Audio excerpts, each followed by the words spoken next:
Hey everyone, so before I get started here, I'd like to ask you to do me a solid favor. That's like the video, ring the bell for notifications, subscribe to the channel, and share the video. As well as click on the links in the description to find my content elsewhere outside of YouTube.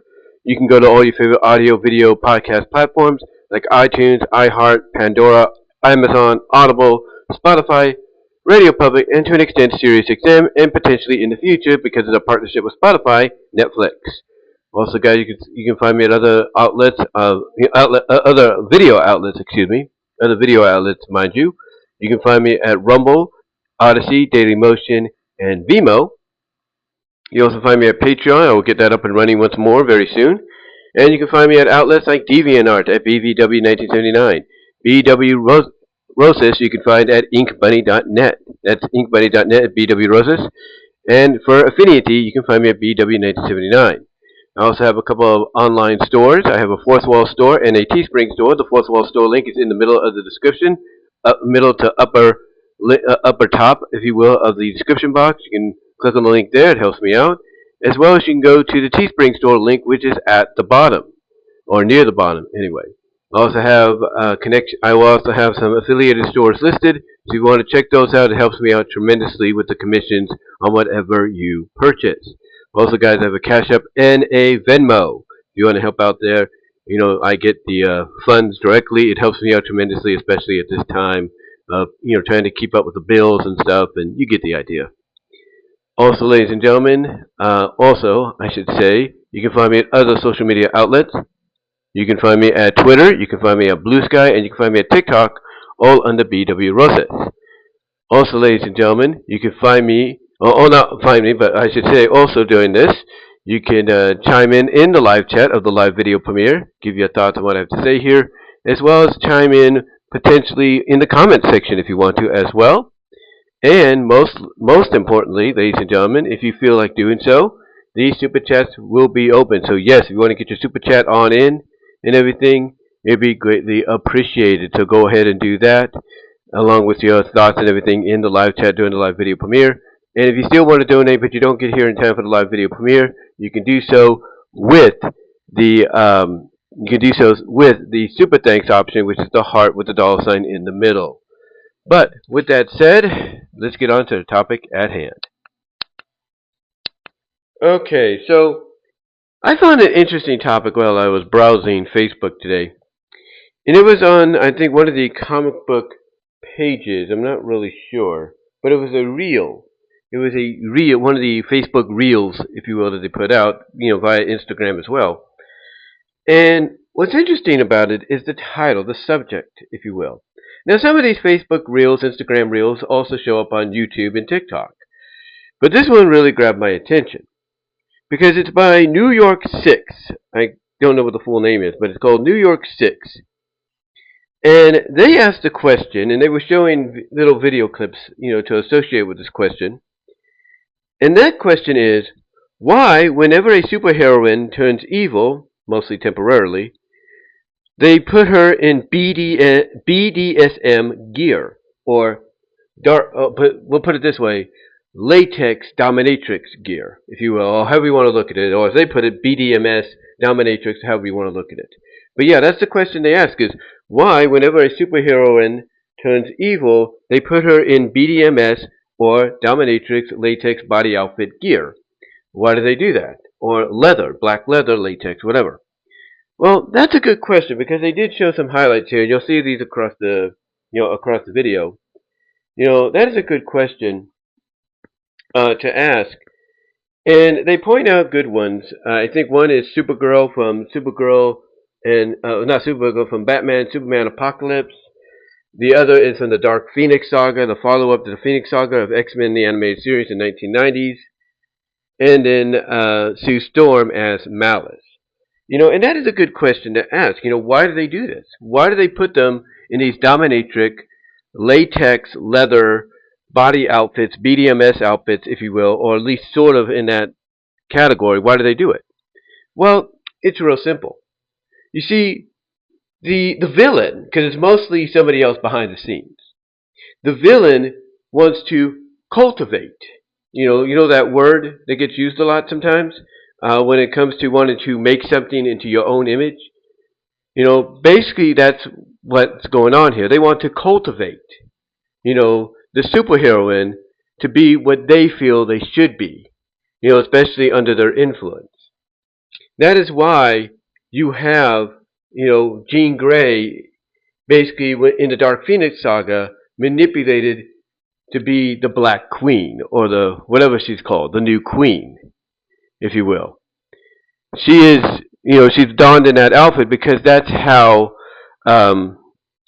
what's his name? I can't think of his name. Mastermind. Well, I think his name is like, his mutant name is Mastermind or something like that. But he's like basically in the disguise of, he's in the disguise basically of, this Victorian era like alter ego, but in reality he's, less than that. He's very different, if you will, and he gets exposed, if you will, in the Dark Phoenix saga. But what he does unexpectedly is he opens the door, he opens the floodgates for the Phoenix, who is starting to feel all these different human emotions, as she admits, towards the end, when she kind of guides the X-Men to give a piece of their soul up, each of them to give a piece of their soul up to revive Jean, right? So she basically says she lost herself in the emotions, or in the human element that humans known, in the human element known as emotions, essentially.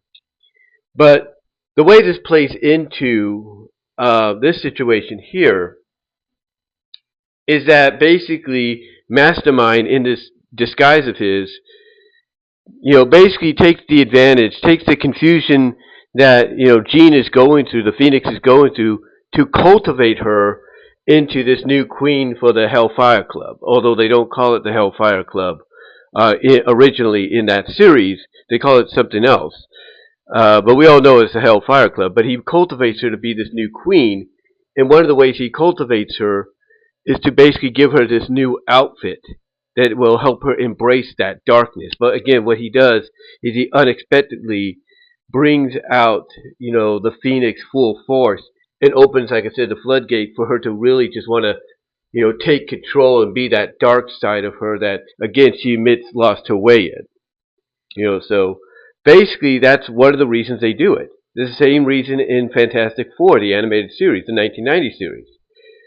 Whoever the villain was, whether it was Doctor Doom or somebody else, manipulating Sue Storm, brainwashing her, making her into what they want, into malice, giving her that outfit is their way of basically finalizing the cultivation that they put them through, and thus presenting her as somebody that's now, a different side that's different than what the team is used to. Thankfully, each of these, let's be honest, each of these are all temporary situations. But what it is, for the creators, for the writers, is to show you and give you a different glimpse of what the heroine, the superheroine, would look like if she decided to go to the dark side. That's pretty much what it is at the end of the day. And sometimes they don't necessarily need to have those kind of outfits. They don't. I mean, you go look at the Aladdin animated series, which for some reason has yet to be put on Disney Plus. And there is a episode where Jasmine loses her memory thanks to the forget-me-not flowers, which are jasmine flowers, if you will.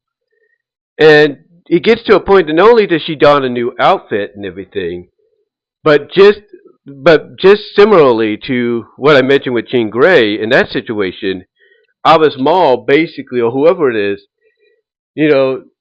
essentially gets overthrown. He gets usurped by Jasmine, who he's trying to control, because she's realizing, why should she follow and listen to someone that's incompetent when she could do it herself, when she's shown she could take control herself. And again, thankfully, it's only temporary. It's only temporary. But the point is, that's why, you have these characters being given these outfits, why they decide to go in this direction. And also, you got to remember, a lot of these stories and elements are basically taken from the comics themselves. That's why they go they go this route. And also, if you're a viewer, especially for the first time, it makes you question, it makes you wonder, are they going to make them bad permanently? Are they going to be evil permanently? And, thankfully, when you find out later on, oh, they're not going to be, they're being, they're being, I don't know what that was. Sorry about that. I guess our neighbors are getting a little cuckoo. Vibration hit the house hard or something. But anyway, like I was saying, if you're first time, going back to what I was saying to recap, before I got that interruption there, basically, they do this, especially if you're a first time viewer, to make you think, are they going to make them bad permanently, or is it just a temporary deal? And you're thankful it's the latter. You're thankful it's the latter and everything, and you go from there. You go from there. But again, it's just a way to kind of give you a glimpse of what potentially could be, an interesting scenario if they decided to go this route decided to go this route with the characters. It really is. It really is. And what's interesting about that too is there are some fan fiction stories that, series of stories actually that I follow thanks to people like, let's say, Desi Arts, who does a Metamorphosized Malleability story. And what's interesting about that is there is a part, it's earlier on in the series, where Briella is just discovering what her powers can do and everything, and she's experimenting and experimenting and experimenting, and what happens is she ends up accidentally creating this part of her that basically is a darker version of her, that basically wants to take control of her life. She wants to wipe Briella out of existence. And thankfully, Briella and Crystal and Briella's friend, I can't think of a name right now, but basically, thankfully, all three of them, I should say, are able to take this evil side of this evil twin, if you will, of Briella that she created down. Thankfully able to subdue her and everything. But it's a lesson for Briella because again, this takes place when she's really starting to come into her own, learn exactly what her powers are capable of, and realize that hey, not only can she not only can she become all these different, people and inanimate objects and melt down and all that and become plants and animals and everything, but she's also realized that she can split herself into multiple, identical twins.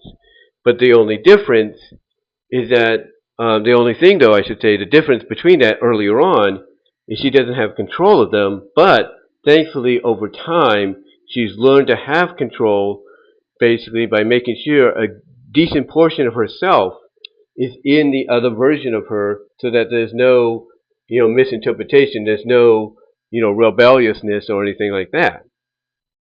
It's kind of in that category. The same thing with Jovan 16 in his nanoshift. When he did that story at first, he took the character, I think her name is Jen, and he kind of went the same direction with her. She was discovering what she can do. Even when she would split herself in two, she would basically, embrace this new persona, this new alter ego she created. In other words, she herself would take a back seat, and the alter ego that she created would take over and reference her in the third person and stuff like that. And one of the alter egos she created through the nanobots basically is kind of looked at as sort of in the vein of not an evil twin, but someone that's more at times aggressive, more willing to do whatever it takes, right? Thankfully, Jen is able to get control, and even though it puts her into like a temporary melted coma that she does come out of, she does realize that if she's going to have that side of her around, she's got to have control. She's got to be the one that's pretty much front and center when that alter ego comes out.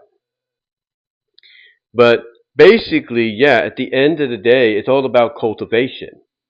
Cultivation of basically making them into what the villain who's behind it wants them to be. Just like I said, for example, Batman, Superman, Apocalypse, he corrupted Supergirl into being his herald, right?